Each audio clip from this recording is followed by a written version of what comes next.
Welcome, and thank you for tuning in to ESG Talks, a KBRA podcast series focusing on environmental, social, and governance, ESG. This podcast series highlights various ESG hot topics and includes commentary from prominent voices within the ESG community. In this episode of ESG Talks, Jim Nadler, KBRA's president and CEO, interviews economist Rob Johnson. Rob is the co-founder and president of the Institute for New Economic Thinking, INET. Founded in the wake of the financial crisis in 2009, INET is a nonpartisan, nonprofit organization devoted to developing and sharing the ideas that can repair our broken economy and create a more equal, prosperous, and just society. To meet current and future challenges, INET conducts and commissions research, convenes forums for exchanging ideas, develops curricula, and nurtures a global community of young scholars. Rob, it's so good to see you again. I think the last time I saw you, we were at that sweet little restaurant in Harlem. Yes, Clay. That's right. Yeah, it's nice to see you too. Thank you for joining us today. To start with, I thought that I'd love to hear a little bit more about INET. Why was INET founded, and how does the work and research that INET does intersect with ESG and ESG issues? Okay. What you might call the traumatic birth experience of INET that inspired it was the TARP legislation in the great financial crisis. As you probably know, George Soros, who wrote a famous book, The Alchemy of Finance, had a very different way of looking at finance than what we might call the efficient market hypothesis. The future is not known and not knowable, that what statisticians say, there is no ergodic stability, meaning if you look at a bell curve based on past, it's not an accurate representation of the future because things are in flux. Psychology is in flux in relation to it. So what really set things in motion was that George, a man named Rob Duggar, and myself and Anatol Koletsky from Europe were talking as the TARP legislation was crystallizing. Both Duggar and I had worked with Senate. He worked with the House and Senate Banking Committee. I'd worked with the Senate Banking Committee. And we were down there trying to help. And Soros said at a lunch that in his learning about what you might call the suffering from his childhood in Hungary, the financial crisis in Austria and Germany in 1931 was like a tipping point. It created a loss of credibility, of elites, of governance, of expertise. And even from that time, his view was that INET should be there to challenge misconceived ways of seeing and should be seeking to fill the void and restore faith in expertise, faith in governance, and faith in a prosperous future that we could all share, despite having made profound errors that led to that very, very violent crisis. When I was on your podcast, Economics and Beyond, we talked about the current challenges with ESG investing and the current state of ESG investing. What's your perspective on the current state, and what problems do you see in the ESG space? Well, I think the idea that you might call economics was built around the individual good. I mean, you can go back to Adam Smith on this, and by freeing the individual and creating incentives for the individual, the rising tide would raise all boats and we'd all be better off. That it really wasn't selfishness to focus on the individual. But there are things that are called externalities and public goods in economics. Some things are not provided by the market. And there was a famous critic who was talking about how Adam Smith said value is what we'll call exchange value. But if you cut off the water and if you cut off the oxygen, everybody would die, but you're saying those things are free. They have value. In other words, what we would call use value rather than exchange value. His name at the time he wrote that book was the Earl of Lauderdale. His last name was Maitland, personally. And so as we've come into a time relative to the 1790s, where population growth has increased, the use of carbon has increased, that tension between the individual good left unimpaired and the common good related to environmental deterioration has, which you might call, reared its head. And so I think that the ESG awareness is part of the changing tide, the changing awareness, and that's a very healthy thing. Where I see a lot of tension is in the relationship between people, which you might call trying to please their customers who are doing good and well at the same time, and whether they're actually doing it. In other words, is this a mask to anesthetize their withdrawing money, or is this actually a more virtuous trajectory that we're happy to be invested in? I don't have strong opinions, meaning there are elements of both, but I think it's better than if it wasn't there at all, for sure. To be in that debate means people are acknowledging the challenge, and I think that's healthy. Well, and I think you pointed out a couple of things. So I think first and foremost, and it's interesting because we battle this all the time, and that is this notion of greenwashing. Are people just doing something that appears to be good for humanity or good for the planet, but in reality, their net is not something that they would be proud of? And so one of the challenges for serious ESG practitioners is going to be to differentiate between serious people who are doing serious good for the planet, the society, for governance, and between the charlatans that are opportunistically using this to further their own self-interest or their own ends. So I think you're absolutely right there. And you brought up another point that I thought was interesting, and that is, are you saying that value is contextual? The degree of side effects related to exchange value is contextual. Let's take the example I was going to use. 1790, there's not enough people on Earth, not enough carbon burning to endanger the air or the water supply. Roll up about 5 billion people, invent carbon energy use, coal and oil and what have you, and the context has changed. So yes, the context did foster the challenge that we must embrace now. Yeah, no, you answered my question, because my next question was going to be, so what you mean is the consequences of that change. So the value is contextual, exchange value is contextual because the consequences change over time. Yes. You and I have talked a lot about stakeholder risk, the idea that ESG preferences of consumers, investors, voters, and other stakeholder groups can present reputational and operational risks for companies and other issuers. How are you thinking about stakeholder risk today and that evolving area of stakeholder risk? We've seen a lot of examples just recently. What I sense, and I learned some of this from our conversations that you illuminated for me, is that there are, let's just sort of say, mental habits at certain times. People have a sense of what's right and wrong, what an A, B, C, or AA rating is, and they carry on. At one level, the ratings are used as a scorecard to change their incentives and steer them. But at another level, if you're prescient, the ratings are a warning when the system is changing, that they're about to experience a change in values, whether it's an upgrade because people realize the endowments of African-American universities are actually stronger than they ever measured, or to the extent that you might get sued for the damage you've done in a place like Ecuador. It's going to affect your profits, your cash flow, your balance sheet. So that I see at one level the change in the ratings as an attempt to steer society in a more healthy direction.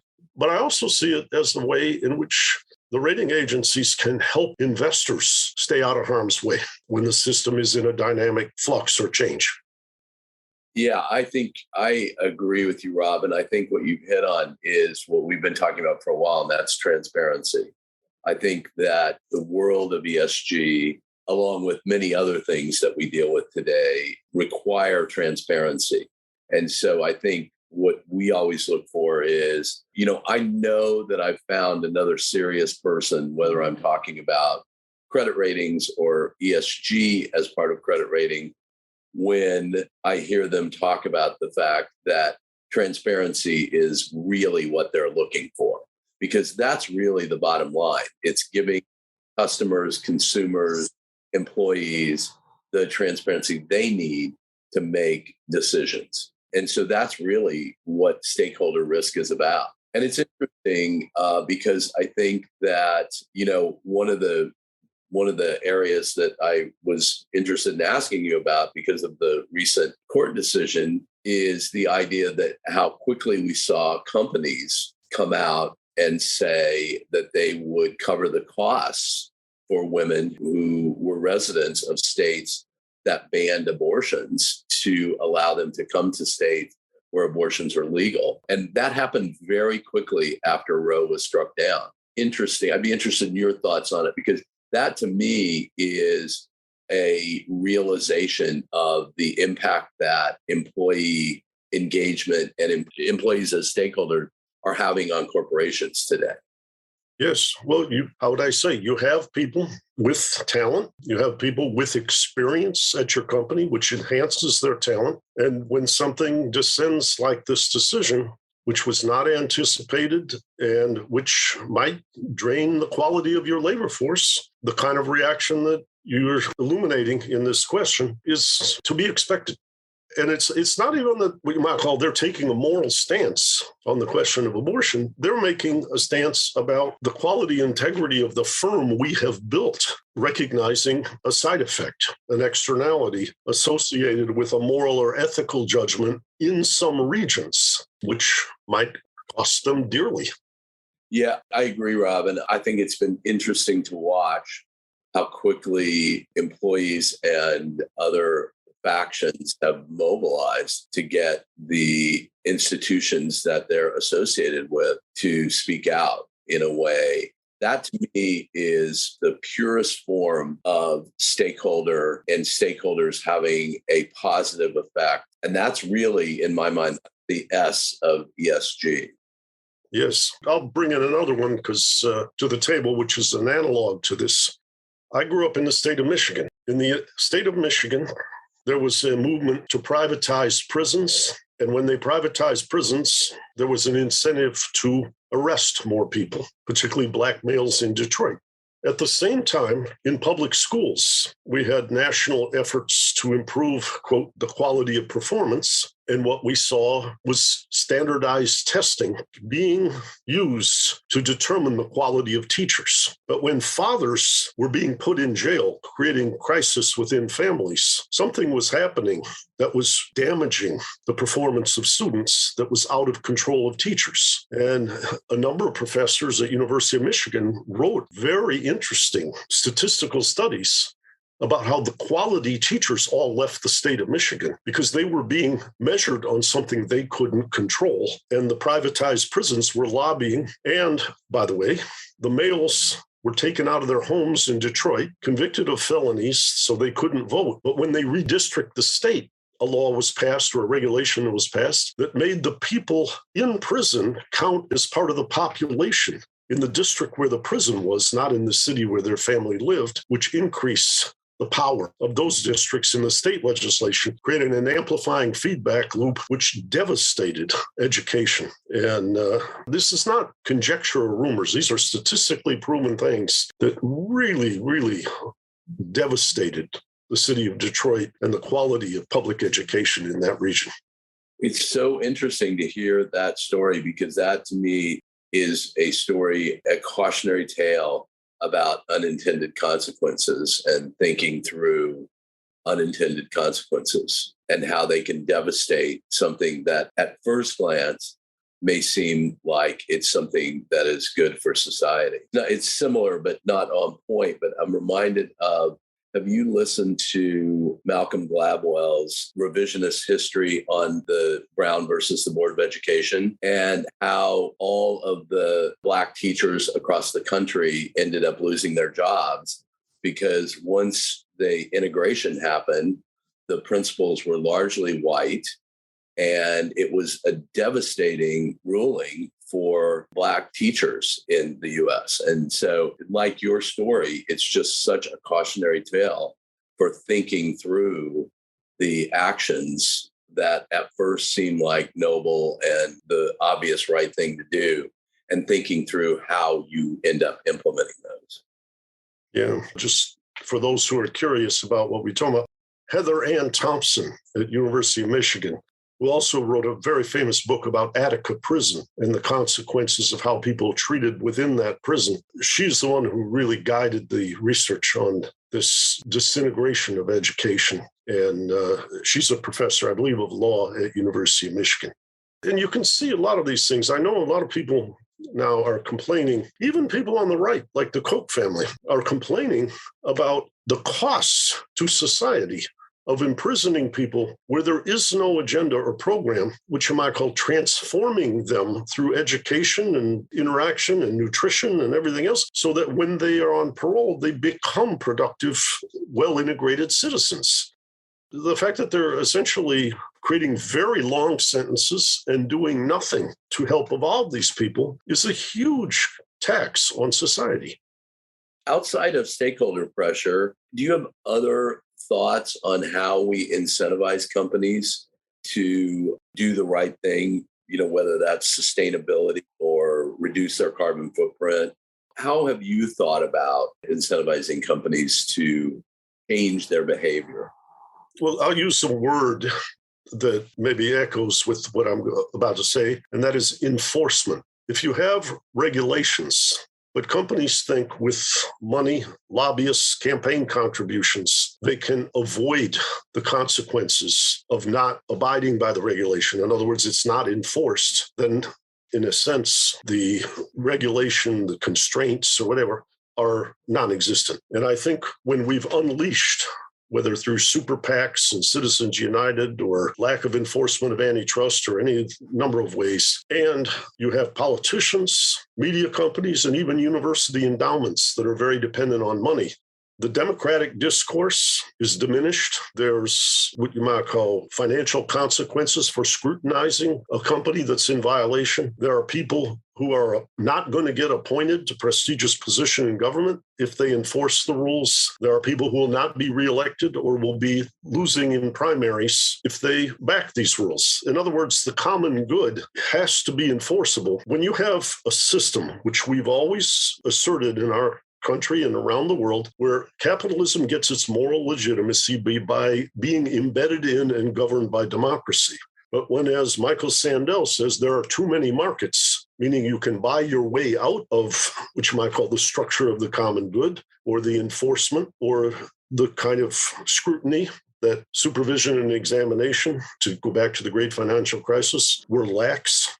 I mean, you probably remember as well or better than I do that Enron had all kinds of false subsidiaries and all of their losses were hidden there. When that was discovered, various people like Joseph Lieberman in the United States Senate sought to preserve those things. And when the great financial crisis happened, at, say, the top 10 financial institutions, many of their losses were in those unobservable offshore things. But as holding companies, when we had to bail them out, they all came onto center stage. And so the ability to hide losses or pretend they're not there when we become systemically vulnerable was very, very damaging. And so I guess I'm going to is what's the integrity and the enforceability and the democratic discourse that is surrounding the behavior of these companies? Because if they don't think they can evade the rules or buy their way out of them, we'll have better performance. We still have to debate what you might call toxic and unnecessary as distinct from healthy roles for the common good. And we've seen in places like, Stalinism and Maoism and so forth, an authoritarian state isn't necessarily nirvana. There's a whole lot of toxicity there. So I'm not preaching for an authoritarian state. I'm just saying maybe the pendulum is a little too far in the other direction now, where we romanticized unfettered free markets, and there shouldn't be, as Sandel says, a market in enforcement or scrutiny or legislation or survival of politicians who stand up for the proper principles. So that's interesting. So, Rob, your basic, what I hear you saying is that in order to have proper incentives that work, there has to be an enforcement mechanism that works. Yeah, because then people will abide by them as opposed to evade them. So let's talk about the great financial crisis. So one of the, I don't know whether it was intended or unintended consequences of the great financial crisis is that many, many, many risky assets moved out of banks by regulation and moved into the unregulated market. And where it is distributed farther out, And it is their incentives are more aligned because they don't get government backing. Their incentives are more aligned. Do you think that's been a net good for the economy? Well, my sense is friends of mine have coined a term that the mother of all moral hazards is too big to fail banks.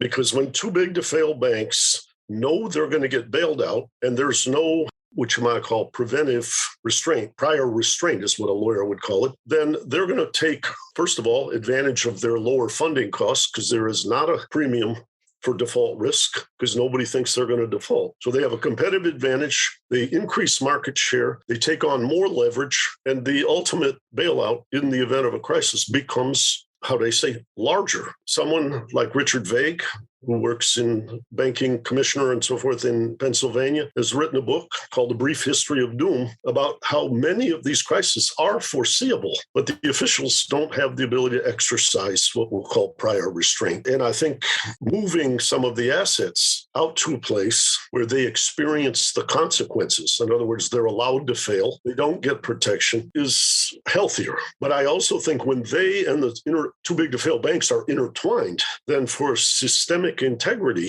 sometimes the bailouts go a little further. We saw in the great financial crisis, AIG and a number of others get support to support their counterparties because you knew you would have a constellation of dominoes. Places like Credit Suisse and UBS were called too big to save because the tax base in Switzerland, basically, we'll just say Italy was considered a country that has fiscal problems. They have, at that time, a debt ratio of 140% of GDP. In Switzerland, a 20% loss on their assets when the two banks constituted 880% of GDP would take them instantly from AAA-rated sovereign to 160% debt to GDP. They did things like got recapitalization from the Singapore GIC, got their subsidiaries brought in under the bailout that Paulson and TARP created. But in other words, when those things move offshore, they can't be still systemically able to come back and destroy the core and take the whole system down with them, or it's not credible, and they will sense that it's not credible, and they will join the mother of all moral hazards.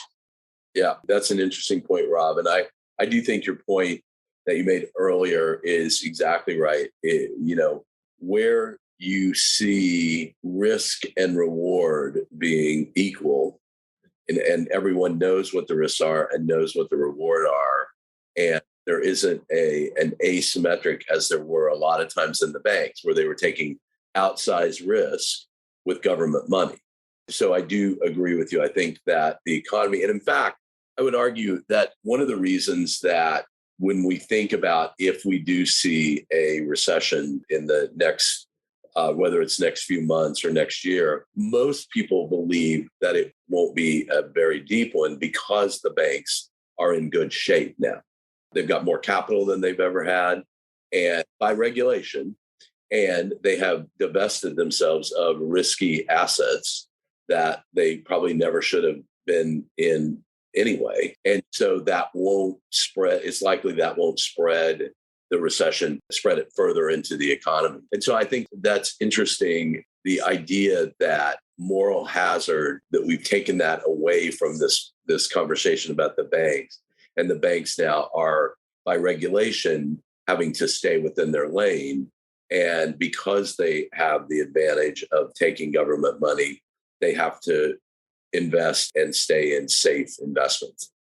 Yeah, well, what they call it, FSOC, Financial Service Oversight. Some of the Dodd-Frank reforms do play a constructive role in what you might call scrutinizing and incentivize the so-called too big to fail banks and keeping them in a healthier place. And so I think that awareness, not to mention, how much it's enacted or how forceful they become, but just that interaction in that process, I think, has curtailed some of the risk. The place where I'm most concerned at the current level, and I'll cite my friend Michael Greenberger, former CFTC commissioner, is the scale of offshore derivatives that are not reported on any regulatory palette or anybody's balance sheet appears to be much, much larger. And my understanding is there's a competition, whether it's between London or Berlin or Frankfurt, perhaps rather than Berlin, or Shanghai or Hong Kong or Chicago and New York, that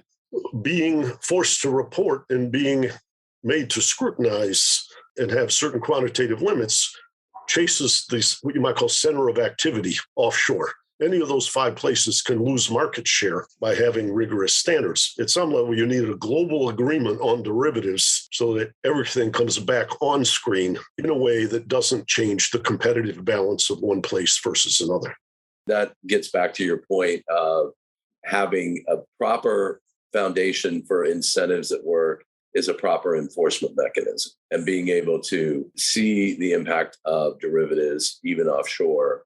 You can then enforce and regulate them using current regulations, but you have to know where they are. Yeah, well, to use the Enron example, something's going to come washing across your deck that you didn't see coming unless you've got this, how'd I say, global constellation on some reporting that government officials and leading executives can confer about. Rob, thank you. This has been so great. You've been generous with your time. I just have one last question, and that is sort of when you think about climate risk, and we haven't spent any time today talking about climate risk, but I did want to get your thoughts. When you think about climate risk, what is the one thing that keeps you up at night, or that you remain focused on? It's actually a bit of a bank shot, but again, I mentioned growing up in Detroit. I watched the advent of globalization and the advent of automation and machine learning take place in America without a great deal of what I'll call transformational assistance. To use that experience, we'll call it the experience of Cleveland and Detroit, I am haunted by how citizens, lower middle class citizens in a place like West Virginia, must fear climate change. In other words, we all have to fear not transforming the use of carbon for the health of humankind. But the people who are going to lose, and I'm not just talking about coal miners, I'm talking about people who own homes in suburban areas that commute an hour, and they may not be able to do that if changes in carbon burning and other things affect automobile transportation.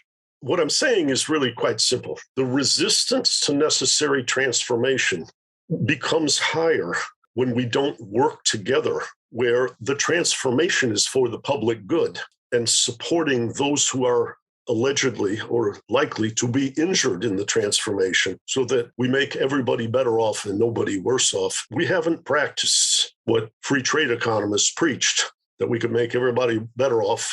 And we need to respond collectively to transformational assistance so that we can transform the energy production, the energy uses, whether it's insulation of commercial properties, trains, subway systems, automobiles, how agriculture is produced. There are many, many areas.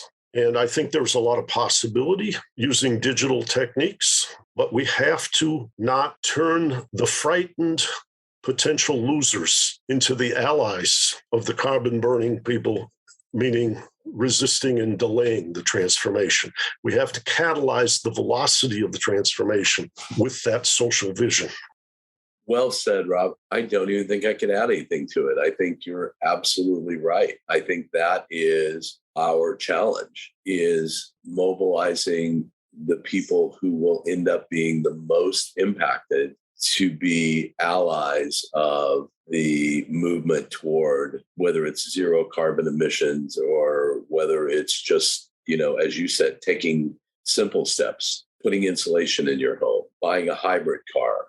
I think that is the challenge for not only all ESG practitioners and climate change practitioners, but I think as a society, that's our collective challenge. Well, I'll go back just to finish. I talked about Adam Smith. Focusing on me was the rising tide that raised all boats. In recent years, Muhammad Ali gave a commencement speech at Harvard. And when he got off the stage, they said, "You're not going to give us a poem." And according to the Guinness Book of World Records, the shortest poem ever created was when Ali stood back on stage and he said, "Me, we."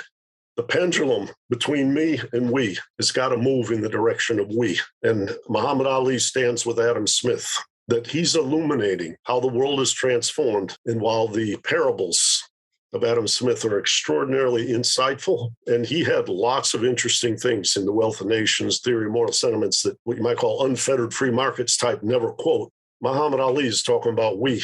And I think there's got to be a lot more common good in the next phase to preserve life on Earth. That's a great story, Rob. And what a great place to end. Thank you so much for joining us today. As always, I could do this for another hour, but I don't want to take up too much of your time. Thank you again for joining us. Well, we'll go back to Clay Restaurant and we'll spend hours together. And I want to thank you because I learned a great deal from you over these months that we've known each other. And it's a pleasure to be on this podcast with you. I'm going to turn lots of people in your direction because I think you have a lot to say and a lot to teach. Thanks, Rob. Thank you to Jim and Rob for a very interesting discussion. Please email esg@kbra.com with any questions or comments. We also encourage you to visit KBRA's ESG website at esg.kbra.com, where you can find ESG research related to the topics discussed in this episode, further details on KBRA's ESG approach, and other ESG-related media items. You can also join our mailing list to access our ESG Weekly Roundup newsletter. This concludes our episode. New episodes of ESG Talks air every other week. In the meantime, please visit kbra.com to access our other podcast series as well as our ratings and research.